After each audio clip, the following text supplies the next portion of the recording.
Telangana real estate చరిత్రలోనే సరికొత్త record ఎకరా 237 కోట్ల ఉంది.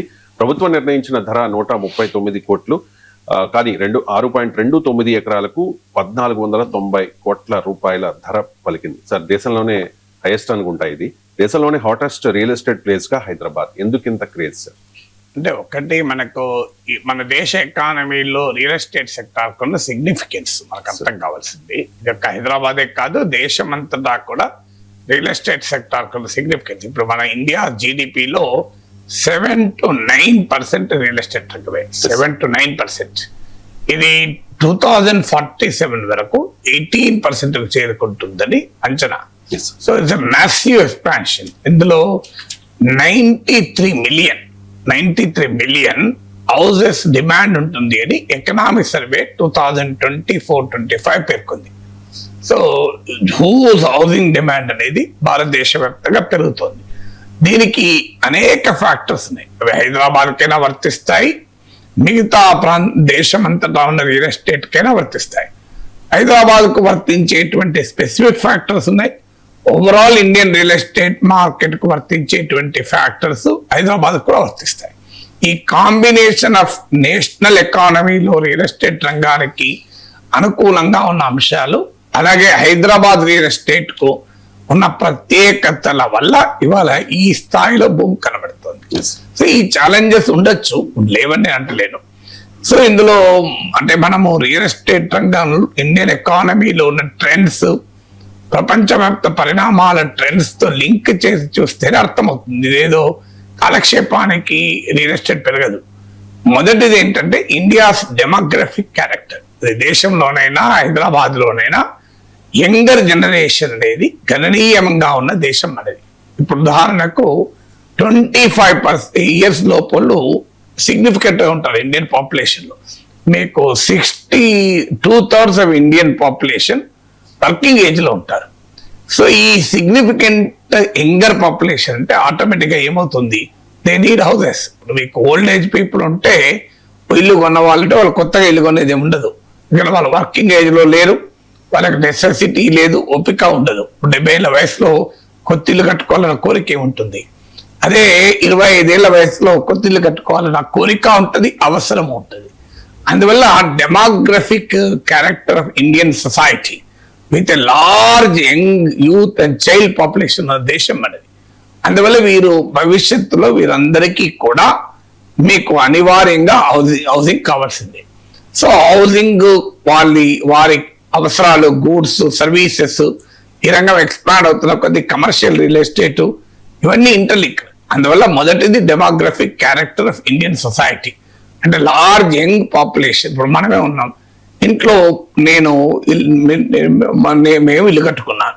నేను ఇల్లు కట్టుకున్న తర్వాత ఇలా నా కొడుకు ఇల్లు కొనుక్కున్నాడు, రేపో మాపో నా కూతురుకు ఇల్లు కొనుక్కుంటుంది. సో ఇలా మన ఫ్యామిలీ డెమోగ్రఫీ యంగర్ జనరేషన్ కాస్త జాబ్ లో సెటిల్ అవుతున్న కొద్దీ వారు ఇల్లు కొంటూనే ఉంటారు. సో అందువల్ల రియల్ ఎస్టేట్ కు డిమాండ్ అనివార్యంగా పెరుగుతుంది, డెమోగ్రఫిక్ క్యారెక్టర్. రెండోది ఏంటంటే మన ఫ్యామిలీ స్ట్రక్చర్ లో వస్తున్న మార్పులు, మన సోషల్ స్ట్రక్చర్ లో వస్తున్న మార్పులు. అంటే ఒకప్పుడు మనది యూనిటరీ ఫ్యామిలీ, అందరూ కలిసి ఒకే ఇంట్లో ఉండేవాళ్ళు, పెద్ద ఇంట్లో. సో అందువల్ల ఆ రోజుల్లో రియల్ ఎస్టేట్ స్కోప్ అందరూ కలిసి ఒక చోట నాకు రియల్ ఎస్టేట్ ఎక్కడిగా. సో కానీ Indian family structure is moving from unitary to nuclear to atomic families. అంటే మీకు ఉమ్మడి కుటుంబం నుంచి భార్యాభర్తలు, ఇప్పుడు భార్య దగ్గర ఉద్యోగం, భర్త దగ్గర ఉద్యోగం, పిల్లలు చదువు కొరకు భర్త చోట భార్య చోట ఉండే వాళ్ళు ఎంతమంది ఉన్నారు మీకు? ఇప్పుడు బ్యాంక్ ఎంప్లాయీ ఉంటాడు, బ్యాంక్ ఎంప్లాయీకి ఒక చోట ట్రాన్స్ఫర్ అవడంతోనే ఫ్యామిలీని మూవ్ చేయలేదు, ఎందుకంటే పిల్లల చదువు ఉంటుంది. వాళ్ళు ఏం చేస్తారు, ఒక చోట వాళ్ళు కూడా ఒక రూమ్ తీసుకొని వాళ్ళు అక్కడ ఉంటూ ఇక్కడ పిల్లలు ఉంటారు. ఇలా unitary to joint to unitary to even nuclear to atomic families గా మారిపోతుంది. ఇది సెకండ్ ఫ్యాక్టర్. థర్డ్ ఫ్యాక్టర్ ఏంటంటే ఇన్వెస్ట్మెంట్ డిమాండ్ పెరుగుతున్నారు. అంటే కాస్త డబ్బులు ఎక్కువ ఉన్న వాళ్ళు ఏం చేస్తున్నారంటే వాళ్ళకు కావాల్సిన ఒక ఇల్లు కొనడం కాకుండా 2 ఇళ్ళు 3 ఇళ్ళు కూడా కొంటున్నారు. మీరు అందుకే మల్టిపుల్ హౌసెస్ ఉన్న కుటుంబాలు పెరుగుతున్నాయి, మీరు గమనించండి. అంటే మీకు అంతకుముందు జీవిత కాలంలో ఇల్లు కొనుక్కుంటే హైయెస్ట్గా, కానీ ఇప్పుడు అలా ఉండడం లేదు. జీవిత కాలంలోనే 3-4 ఇల్లు కొనుక్కుంటున్నారు. అంటే ఒక ఇంటి నుంచి మరో ఇంటికి షిఫ్ట్ అవుతున్నారు. వాళ్ళ ఎకనామిక్ మొబిలిటీ వల్ల సోషల్ మొబిలిటీ పెరుగుతుంది. అంటే ఒకప్పుడు ఎకనామిక్ మొబిలిటీ అనుకోండి, నేనే ఉన్నాను, నేను అసిస్టెంట్ ప్రొఫెసర్గా ఉన్నప్పుడు సింగిల్ బెడ్రూమ్లో ఉన్నాను. అసోసియేట్ ప్రొఫెసర్ అయినాక 2 బెడ్రూమ్ కొనుక్కున్నాను. తర్వాత నేను ప్రొఫెసర్ అయ్యాక 3 బెడ్రూమ్ హౌస్, మధ్యలో ఇండిపెండెంట్ హౌస్ కట్టుకున్నాను, దూరాన్ని ఎక్కడో కాస్త తక్కువగా ఉంటుంది కదా అని.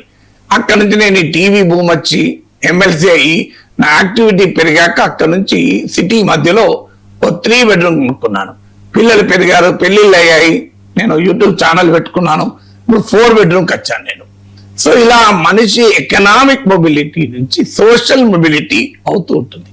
సో ఈ సోషల్ మొబిలిటీ వల్ల తనే ఒక చిన్నింటి నుంచి పెద్దింటికి మారుతూ రియల్ ఎస్టేట్ డిమాండ్ క్రియేట్ చేస్తాడు.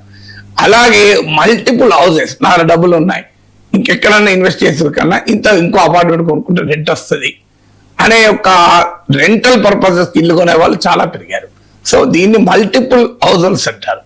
4వది ఫైనాన్షియల్ ఇన్ఫ్రాస్ట్రక్చర్ పెరిగింది. ఒకప్పట్లాగా ఇల్లు లోన్ కావాలంటే కష్టం ఉండేది కాదు. ఇప్పుడు ఈజియెస్ట్ లోన్ ఒక్క హౌస్కి కాదు, 2 ఇళ్ళు 3 ఇళ్ళకి కూడా లోన్లు ఇస్తుంటారు. సో అందులో ఇన్కమ్ ట్యాక్స్ బెనిఫిట్, అంటే ఇప్పుడు మారుతుంది new income tax regime, but income tax benefit ఉంటుంది. సో అందువల్ల మీకు ఏమవుతుంది అంటే రియల్ ఎస్టేట్ లో ఒక ఇల్లు, ఇప్పుడు ఒక ఎక్కడో ప్లాట్ కొంటాం, వాడు ఎవడో ఆక్రమిస్తారనే టెన్షన్, రేట్ పెరుగుతుందో లేదో అనే టెన్షన్, స్టాక్ మార్కెట్ లో పెడితే ఏమవుతుందో అనే టెన్షన్, దానికన్నా కూడా ఒక ఇల్లు కొనుక్కున్నాం అనుకుని పక్కింట్లో ఇల్లు కూడా కొనుక్కుంటాం. ఏముంది, ఆ ఇల్లు రెంట్ వస్తుంది, ఆ ల్యాండ్ వాల్యూ పెరుగుతుంది, ఎప్పుడు పెరుగుతూనే ఉంటుంది, భవిష్యత్ తరాలకు ఆస్తిగా మిగులుతుంది. ప్రశాంతంగా తాను ఒక ఇంట్లుంటూ ఇంకో ఇల్లు రెంట్కి ఇచ్చుకొని తాను ఉన్నత కాలం రెంటలు వేస్తూ తర్వాత తన పిల్లలకు ఆస్తిగా మిగులుతుంది. సో ఒక సురక్షితమైన తన కళ్ళ ముందున్న ఒక ఫిజికల్ అసెట్ ఇన్వెస్ట్మెంట్. మీకు స్టాక్ మార్కెట్ ఇన్వెస్ట్మెంట్ అలా కాదు. బంగారం ఇన్వెస్ట్మెంట్ కూడా ఎంత లిక్విడ్ ఉన్నా అది బ్యాంకులో ఎక్కడో లాకర్లో పెట్టుకోవాల్సిందే. కానీ ఇది ఏంటంటే నా కళ్ళ ముందు ఉంటుంది, ఇప్పుడు హాయిగా రెంట్కి ఇచ్చుకుంటాను, ఇప్పుడు అనుభవిస్తాను అని ఈ ధోరణి ఇండియన్ సైకికి కావాల్సిన ధోరణి. ఇదొక ఫ్యాక్టర్. అంటే ఫైనాన్షియల్ ఇన్ఫ్రాస్ట్రక్చర్ మరొక ఫ్యాక్టర్. సో 5వది ఏంటంటే ఎంప్లాయ్మెంట్ ప్యాటర్న్స్ మారిపోతున్నాయి. ఇది చాలా ఫాస్ట్ మొబిలిటీ. నిరుద్యోగం ఎంత ఉందో ఫాస్ట్ మొబిలిటీ కూడా అంత ఉంది. ఒకప్పుడు తండ్రి సంపాదించే, ఇప్పుడు నేను రిటైర్ అయ్యే టైంకు నాకు 2,80,000 శాలరీతో రిటైర్ అయ్యాను. నా కూతురు జాయిన్ అవడమే 2 లక్షల శాలరీతో జాయిన్ అయ్యింది. ఎంత తేడా చూడండి. నేను రిటైర్ 1988లో జాబ్లో చేరితే నేను 2023లో రిటైర్ అయ్యే టైంకు ఆఫ్టర్ 35 years ఆఫ్ సర్వీస్ తర్వాత నేను I have just could reach 2,80,000. కానీ నా కూతురు 22-21 years లోనే జాబ్లో ఎంటర్ అయ్యి అది 2 లక్షలుగా స్టార్ట్ అయింది. సో ఈ మ్యాసివ్ అందరికీ ఆపర్చునిటీ లేకపోవచ్చు. నిరుద్యోగం ఎంత ఉందో హై ఎకనామిక్ మొబిలిటీ ఉన్నటువంటి, హై ఇన్కమ్ మొబిలిటీ ఉన్నటువంటి ఒక లార్జ్ యంగర్ పాపులేషన్ క్రియేట్ అవుతుంది. మన జనాభా ఎక్కువ కనుక అది ఎంత చిన్నగా ఉన్నా సరిపోతుంది. చాలా మీరు చూడండి, ఐటీ రంగంలో మీరు కాస్త స్టార్ట్ ఎంత అంటే ఇప్పుడు క్యాంపస్ బేస్డ్ ప్లేస్మెంట్లలో 2 లక్షలు వస్తుంది నెలకు. క్యాంపస్ ప్లేస్మెంట్ ఎంత, ఈ package 18 lakh, 24 lakh, చేరినాక 36 lakh, 48 lakh ఇలా పెరిగిపోతూనే ఉన్నది మీకు. సో అందువల్ల ఈ ఫైనాన్షియల్ మొబిలిటీ, ఇన్కమ్ మొబిలిటీ కూడా ఉన్న జనాభా ఉండడం వల్ల మీకు రియల్ ఎస్టేట్ కు డిమాండ్ పెరుగుతున్నది. 6వది ఈ లివింగ్ చాయిసెస్ మారిపోతున్నాయి. గమనించిన విషయం, ఇదివరకు మీరు ఒక అపార్ట్మెంట్ లో ఉండేవాళ్ళు, ఇప్పుడు విల్లాస్. మీకు ఈ కోవిడ్ తర్వాత వచ్చిన ఒక లివింగ్ స్పేస్ కాన్సెప్ట్ లో ఒక మ్యాసివ్ చేంజ్ ఏంటంటే విల్లాస్ కన్నా ముందు గేటెడ్ కమ్యూనిటీస్. ఇప్పుడు మీరు గమనించారు, ఒకప్పుడు ఇండివిజువల్ హౌస్ అపార్ట్మెంట్స్ ఉండేవి. ఒక చిన్న ప్లాట్ లో ఒక ఇటు 5 అటు 5 10 ఉండేవి స్టాండ్ అలోన్ అపార్ట్మెంట్. ఇప్పుడు గేటెడ్ కమ్యూనిటీస్ మారిపోయాయి. మీరు గమనించండి, ఇప్పుడు చాలా మంది గేటెడ్ కమ్యూనిటీస్కి వెళ్తున్నారు. There is a clear shift from stand alone apartments to gated apartment community. అక్కడ ఎందుకంటే ఒక కోవిడ్ తర్వాత ప్రజల ఆలోచనలో మార్పు వచ్చింది. సో ఎంతకాలం బతుకుతామో తెలియదు, 10 మందితో కలిసి ఆనందంగా ఉండాలి అని. సో అందువల్ల ఒక అపార్ట్మెంట్ కాంప్లెక్స్ అనుకోండి, 5, 6, 10 టవర్లు ఉంటాయి. సో మా అపార్ట్మెంట్ కాంప్లెక్స్ 500 ఇళ్ళు ఉంటాయి. సో అందరం కలిసి పండుగలు జరుపుకుంటాం, అందరం కలిసి కార్యక్రమాలు జరుపుకుంటాం. ఒక మాద life we live in our own world అన్నట్టు. సో ఇలా మీకు అంటే హ్యూమన్ లివింగ్ చాయిసెస్ మారిపోతుంది. అక్కడ నుంచి విల్లాస్ కల్చర్ వచ్చింది, ప్రశాంతంగా ఒక్కరుంటాను. తర్వాత అవుట్స్కర్ట్స్ లో ఉండాలన్న కోరిక ఈ మధ్య కాలంలో భారీగా పెరిగింది జనంలో. ఎందుకంటే ఈ సిటీ మధ్యలో ట్రాఫిక్, రణగుణ ధ్వనులు, ఎక్కడ పోయినా అర్ధ గంట వెయిట్ చేయాలి. ఈ వర్క్ ఫ్రమ్ హోమ్ కల్చర్ వచ్చాక ఎక్కడ ఉంటుంది అనే ధోరణి మీరు చూడండి. శంకరపల్లికి దగ్గర హైదరాబాద్ కు 50 కిలోమీటర్ల దూరానికి కూడా విల్లాస్ ఉన్నాయి కదా. అది ఉంటున్నారు మనుషులు, బ్రహ్మాండంగా ఉంటున్నారు. సో అందువల్ల మీకు ఈ డిస్పర్సల్ అవుతుంది, అంటే రెసిడెన్షియల్ డిస్పర్సల్ అనే ఫినామినా సొసైటీలో జరుగుతుంది. ఈ రెసిడెన్షియల్ డిస్పర్సల్ ఫినామినా వల్ల ఏమవుతుందంటే నీకు ప్రిఫరెన్స్. ఒకప్పుడు 20 ఏళ్ల కింద ఎవరైనా శంకరపల్లిలో నోకిళ్లలో విల్లా కట్టుకుందాం అనుకున్నారా? ఏమున్నా ఎంత కష్టమైనా ఆ చిక్కడపల్లి ఉండాలి. చిక్కడపల్లి ఇల్లు ఉంటాయి చూడండి మీరు, ఇల్లు మీద విద్యాలయంలో ఉండాలి, లేకుంటే కోకటపల్లి ఉండాలి. ఎక్కడో కానీ ఇక్కడే ఉండాలి తప్ప నేను శంకరపల్లి పోతా, మోకిల్లా పోతా, చేవెళ్ళ పోతా, అక్కడ విల్లా కట్టుకుంటా అనుకున్నారు ఎవరన్నా? సో అందువల్ల ఇదొక ఇంట్రెస్టింగ్ ఫినామినా. అంటే social geographical dispersal of social living, human living మారిపోతున్నది. ఎందుకంటే ప్రజలు దూరంగా ఉండాలి, ఈ పొల్యూషన్ కు దూరంగా, sound pollution, air pollution, human pollution కు దూరంగా ఉండాలి. విశాలమైన ఇళ్లలో ఉండాలి, ఒక విల్లాలో, స్పేషియస్ విల్లాలో ఉండాలి. అంటే ఇంట్లో హోమ్ థియేటర్ ఉండాలి. ఒకప్పుడు ఇంట్లో ఒక బెడ్రూమ్, ఒక గది ఉంటే సరిపోయింది అనుకున్నారు. ఒక బెడ్రూమ్, ఒక కిచెన్ ఉంటే సరిపోయింది. తర్వాత అమ్మా నాన్నతో ఉండడానికి ఒక సెకండ్ బెడ్రూమ్. ఇప్పుడు అలా కాదు, హోమ్ థియేటర్లు, గెస్ట్ బెడ్రూమ్లు. సో ఇంట్లో చాలా కోరుకుంటున్నారు, మారిపోయింది ట్రెండ్. మీకు ఐలాండ్ కిచెన్లు, ఒకప్పుడు కిచెన్ అంటే వచ్చిన మూలలో గది ఉండేది, ఇప్పుడు హాల్లోనే కిచెన్, ఐలాండ్ కిచెన్స్ అని. సో ఇలా హ్యూమన్ లివింగ్ చాయిస్, నేను ఎలా జీవించాలి అనేటువంటి చాయిసెస్ కూడా మారిపోతున్నాయి. సో ఇవన్నీ కూడా ఇండియన్ రియల్ ఎస్టేట్ కున్న ఫ్యాక్టర్స్. అది హైదరాబాద్ కూడా ఇందులో ప్రతి ఒక్కటి వర్తిస్తాయి. ఇప్పుడు దేశంలో మీకు ఉన్న ఫ్యాక్టర్, ఇప్పుడు ఇన్వెస్ట్మెంట్, కోరిక, ఇవన్నీ ఇక్కడ హైదరాబాద్ లో ఉంటాయి కదా. మరి హైదరాబాద్ కు స్పెసిఫిక్ గా ఏమి వస్తున్నాయనేది మనం ఆలోచించాలి. హైదరాబాద్ కు ఉండేటువంటి అడ్వాంటేజ్ ఏంటంటే ఇట్స్ వండర్ఫుల్ క్లైమేట్. ఇది అతి చలి ఉండదు, అతి వేడి ఉండదు. ఇప్పుడు కాస్త ఈ రియల్ ఎస్టేట్ యాక్టివిటీ పెరిగి కాంక్రీట్ అరణ్యాలుగా మారాయి, కానీ but comparatively Hyderabad is still relatively not so hot, not so cool. Of course Bengaluru ఇంకా కూల్, ఇంకా క్లైమేటిక్ గా ఉంటుంది. కానీ బెంగళూరుకు ఉండే ఛాలెంజెస్ బెంగళూరుకు ఉన్నాయి. సో హైదరాబాద్ ఉన్న first advantage it's climate, it's water, it's air, it's life. ఇక్కడ క్లైమేట్ మీకు వరద ప్రమాదం లేదు, ఏ డిజాస్టర్ భయం లేదు, తుఫాన్లు వస్తాయన్న భయం లేదు. ఎర్త్ కేక్స్ అంటే దేశంలో ఎక్కడైనా రావచ్చు, ఎర్త్ కేక్లు కూడా వచ్చిన చరిత్ర ఏమీ లేదు హైదరాబాద్ కు. So there is absolutely no fear, no flood, no cyclone, nothing. Humidity ఉండదు ఇక్కడ. మీకు కొన్ని సిటీలో, సీషోర్ సిటీస్ లో మీకు హ్యూమిడిటీ ప్రాబ్లం ఉంటుంది. సో ఇక్కడ క్లైమేట్ అనేది హైదరాబాద్ కున్న వరం. రెండవది ఇక్కడున్న కాస్మోపాలిటికల్ కల్చర్. మీకు నేను ఈ మధ్య అర్బన్ కంపెనీ అతను వస్తే నాకు అతనే నీ పేరేంటి అని అడిగాను. అంటే హెన్ మున్ లున్ అన్నాడు. ఇదేంటే హెన్ మున్ లున్ ఏంటి అన్నా. నేను I'm from Manipur, I'm Kuki community అని చెప్పేశాడు. అరే నువ్వు ఎక్కడ మణిపూర్ కొండల నుంచి కుకీ ఇక్కడికి ఎందుకు వచ్చావు? దిస్ ఈజ్ అ ఫైన్, వాళ్ళకి ఇంగ్లీష్ బాగా వస్తున్నారు తీస్తారు. This is the finest city in India sir, absolutely nobody will bother. మీకు ఢిల్లీకి వెళ్తే రేషియల్ హేట్రేడ్ ఉంటుంది, మమ్మల్ని చైనీస్ అని చూస్తుంటారు. ఈ హైదరాబాద్ లో మమ్మల్ని ఎవడు పట్టించుకోడు, కోన్కిస్కా అంటాడు. ఇక్కడ లైటర్ వెయిన్, ఎవరు ఏ పనన్నా చేసుకోవచ్చు. సో ఇప్పుడు అంత ఇక్కడ చూడండి మీరు, ఇరానియన్స్ ఉంటారు, ఇరానియన్ డిసెంట్, అరబ్ డిసెంట్ ఉంటారు, మీకు Malayalis, Tamilians, north Indians, Punjabis, Bengalis. Tell me which ethnic group is not there in Hyderabad. మళ్ళీ ఎక్కడా ఒకరి మీద ఒకరికి ఏముండదు. ఇద్దరు హిందువులు కనబడితే క్యా కిదర్ జారే అనుకుంటే ఉర్దూలో మాట్లాడుకుంటారు. సో మీకు ఆ గంగా జమున తహసీమ్ అంటారే. So this is the beauty of Hyderabad. మీకు ఎక్కడా కూడా ఈ రేషియల్ హేట్రేజ్ ఉండదు. సో ఇది సెకండ్ ఫ్యాక్టర్. థర్డ్ ఫ్యాక్టర్ ఏంటంటే కనెక్టివిటీ.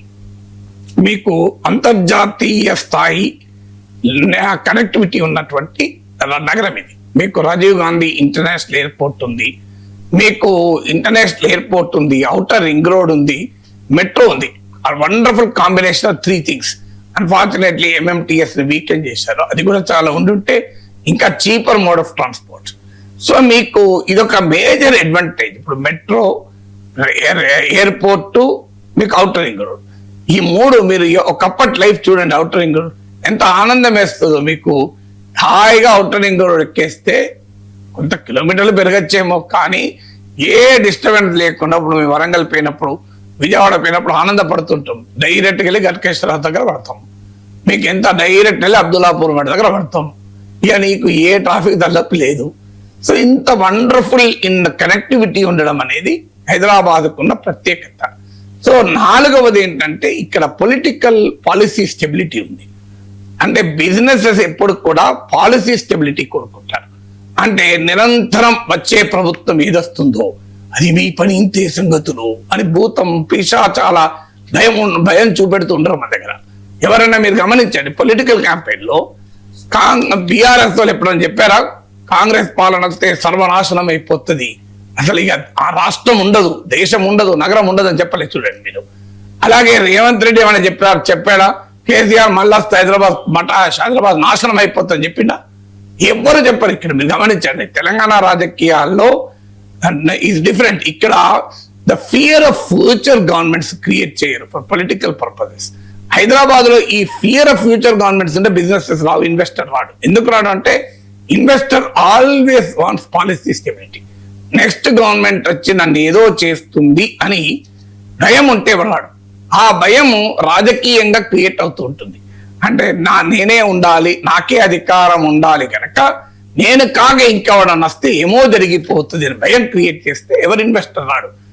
భయం. ఇప్పుడు ఉదాహరణకు కాంగ్రెస్ ప్రభుత్వం కేసీఆర్ పోయి కాంగ్రెస్ వస్తే ఏమవుతుందో అంటే నీకు ఇన్వెస్టర్ ఎందుకు వస్తాడు? ఇప్పుడు కాంగ్రెస్ పోయి బీజేపీ వస్తే ఏమవుతుందో అంటే ఇన్వెస్టర్ వస్తాడా? రాడు, భయపడతాడు ఇన్వెస్టర్ ఎందుకు అని. సో అందువల్ల ఇక్కడ పాలిటిక్స్ లో అది లేదు, కాంపిటేటివ్ పాలిటిక్స్ లేదు ఇక్కడ. సో అదొక 5వది. ఇప్పుడు మీరు అందుకే గమనించండి, మీకు ప్రభుత్వాలు మారినా కూడా హైదరాబాద్ రియల్ ఎస్టేట్ కు ఏ ప్రాబ్లము రాలేదు, హైదరాబాద్ ఇన్ఫ్రాస్ట్రక్చర్ గ్రోత్ కు ఏ ప్రాబ్లము రాలేదు. ముఖ్యమంత్రులు మారిన చంద్రబాబు నాయుడు, రాజశేఖర్ రెడ్డి, కేసీఆర్, రేవంత్ రెడ్డి, ఏం తేడా వచ్చింది? మీకు అబ్సల్యూట్లీ సేమ్ థింగ్ కదా.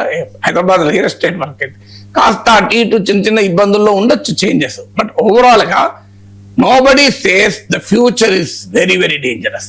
ఆయన వాళ్ళు వస్తే ప్రమాదం ముంచుకొస్తుంది అనేది ఇక్కడ ఉండదు మన దగ్గర. సో అది బిజినెస్ కు ఇన్వెస్టర్ కు ఒక కాన్ఫిడెన్స్ ఇస్తుంది, నేను ఇక్కడ ఇన్వెస్ట్ చేస్తే ప్రభుత్వాలు మారినా నాకేమీ కాదు అని. సో అది business confidence and policy stability అనేది ఆ తెలంగాణకు హైదరాబాద్కు ఉన్నటువంటి. 5వది ఏంటంటే హైదరాబాద్కు ఉన్న ప్రత్యేకత huge IT, life sciences and corporate expansion. So information technology రంగము, లైఫ్ సైన్సెస్ రంగము, కార్పొరేట్ ఇన్ఫ్రాస్ట్రక్చర్ ఎక్కువ.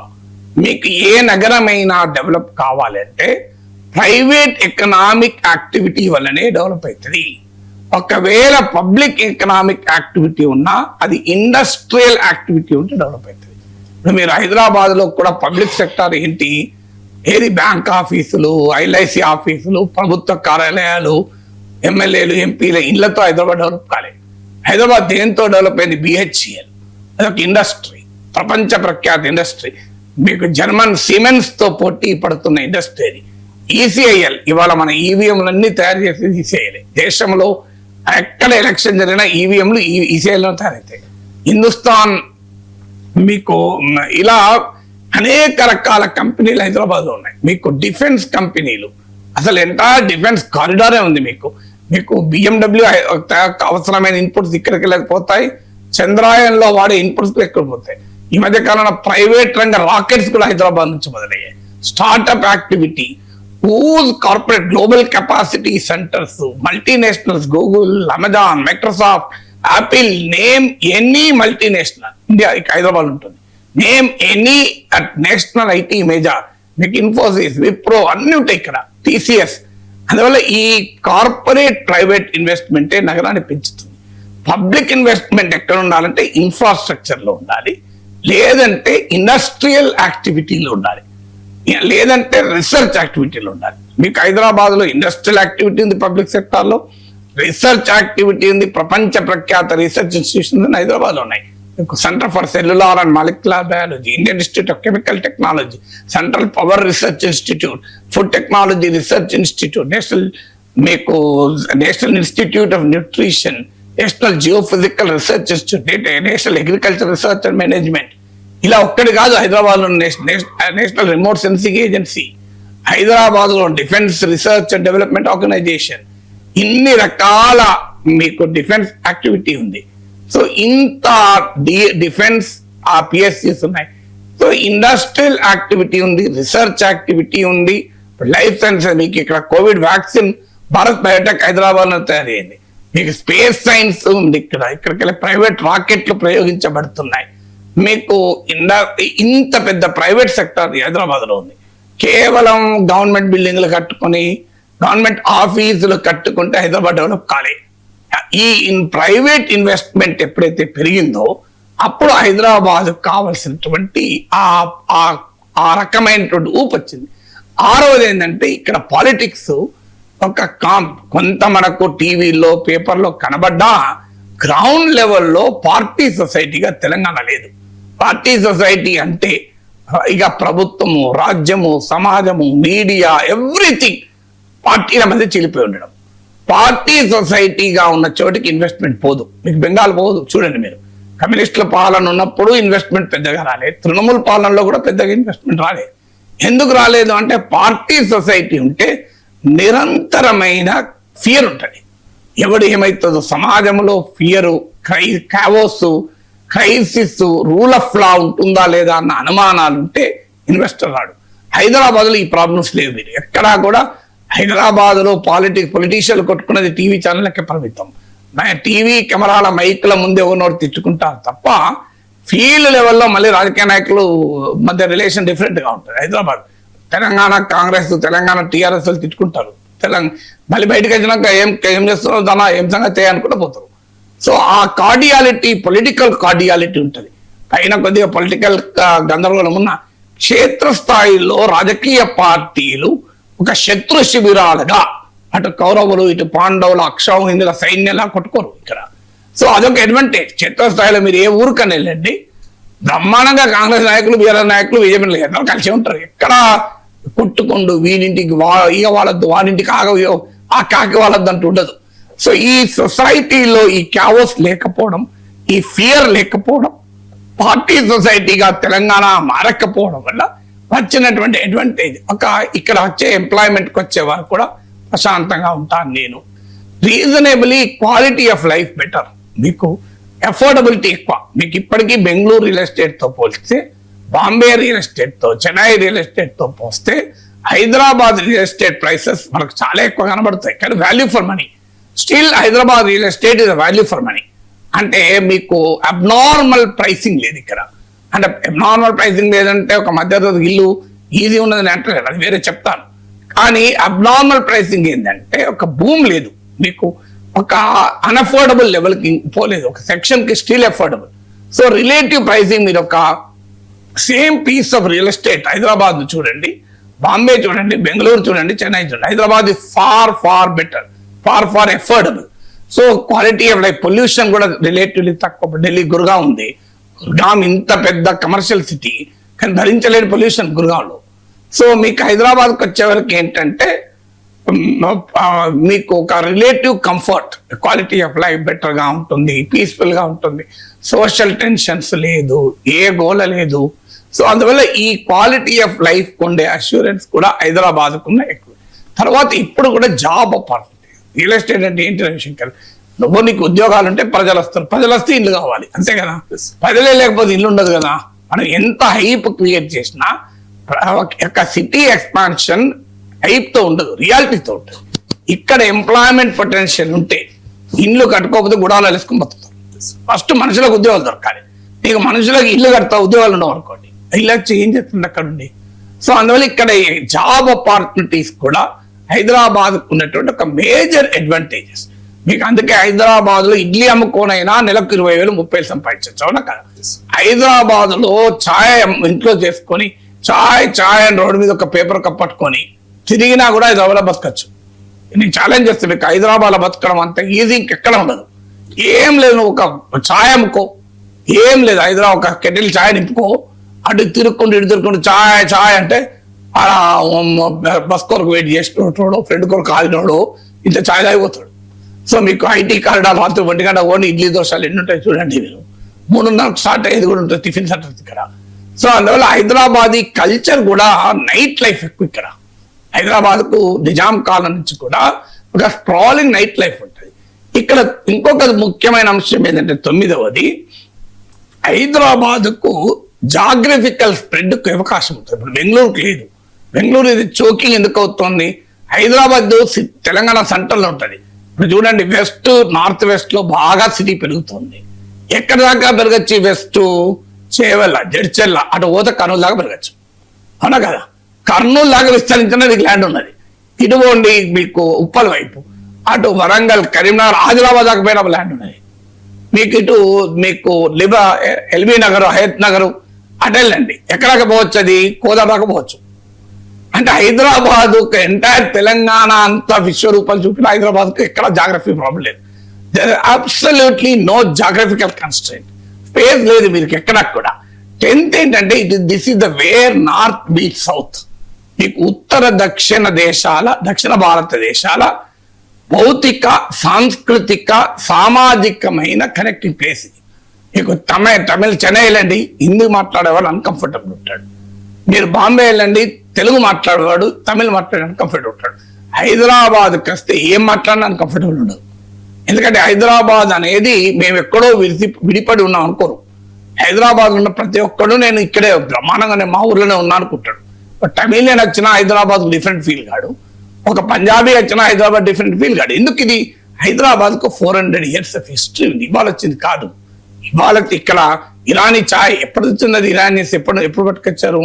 మీకు ఉస్మాన్ సిటీ బిల్డింగ్లు, ఈజిప్షియన్, మిడిల్ ఈస్ట్ ఆర్కిటెక్చర్ అంతా వచ్చింది. ఇండో యూరోపియన్ ఉమెన్స్ కాలేజ్కి వెళ్ళండి, it is Indo European architecture ఉంటుంది అక్కడ. సో మీకు ఇక్కడ మీకు ముత్యాల బస్రా, ఇరాక్ లోని బస్రా, మీకు ఎప్పుడైతే అక్కడ ఆయిల్ పడ్డదో అప్పుడు ఒకప్పుడు అది పర్ల్స్ ట్రేడ్. ఆ తర్వాత హైదరాబాద్ తీర ప్రాంతం లేదు, కానీ ముత్యాలు దొరికేదే మీకు సముద్రంలో.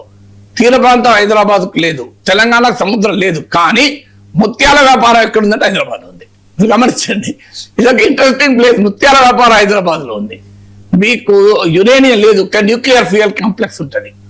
ఇది హైదరాబాద్ కుండే చాలా విస్తృతమైన ప్రత్యేకత. ఇవాళ కాదు, 400 years కింద నుంచి చరిత్రది. హైదరాబాద్ బిర్యానీ ఇప్పుడు కాదు, మొఘలాయి సాంప్రదాయాల నుంచి వచ్చింది అది. It is a fusion of the Mughal and Deccan food habits. అది చాలా మంది తెలియదు. అది హైదరాబాద్ బిర్యానీ ఎట్లా సృష్టి అంటే మొఘల్స్ అండ్ డక్కన్స్ అంటే మొఘల్ ఆర్మీ కొరకు డక్కనీ షెఫ్లు తయారు చేసినటువంటి ఒక ఫ్యూజన్ అని. ఇవాళ అది ఇంటర్నేషనల్ బ్రాండ్ అయిపోయింది హైదరాబాద్ బిర్యానీ అనేది. సో హైదరాబాద్ బిర్యానీ అనేది ప్రపంచవ్యాప్త బిర్యానీ. మీకు నేను కాలిఫోర్నియా వెళ్ళాను, వెళ్తే ఒక ప్లేస్ లో ఐ థింక్ ఫ్రీమౌంట్ అనుకుంటాను, ఆ ప్లేస్ లో ఒక ఇరానీ ఛాయ్ హోటల్ వచ్చింది. ఇరానీ ఛాయ్ సమోసా, ఇంకేం లేదు అలా. హైదరాబాద్ ఇరానీ ఛాయ్ సమోసా షాప్ పెడితే స్టార్ బక్స్ ఎగిరిపోయింది. స్టార్ బక్స్ కు పెద్ద కాంపిటీషన్. Can imagine? మన లోకల్ పక్కా హైదరాబాదీ ఛాయ్ సమోసా ప్రపంచ ప్రఖ్యాత బ్రాండ్ అయిన స్టార్ బక్స్ నే వ్యాపారం దెబ్బతీసింది. That is the beauty of this Hyderabadi culture. So ఇలాంటి అనేక ఫ్యాక్టర్స్ వల్ల హైదరాబాద్ రియల్ ఎస్టేట్ ఎక్స్పాండ్ అవుతోంది. ఇవాళ ఏదో వట్టిగానే యాక్షన్ పెడితే డబ్బులు రావు. There is a historical, social, economic factors for that.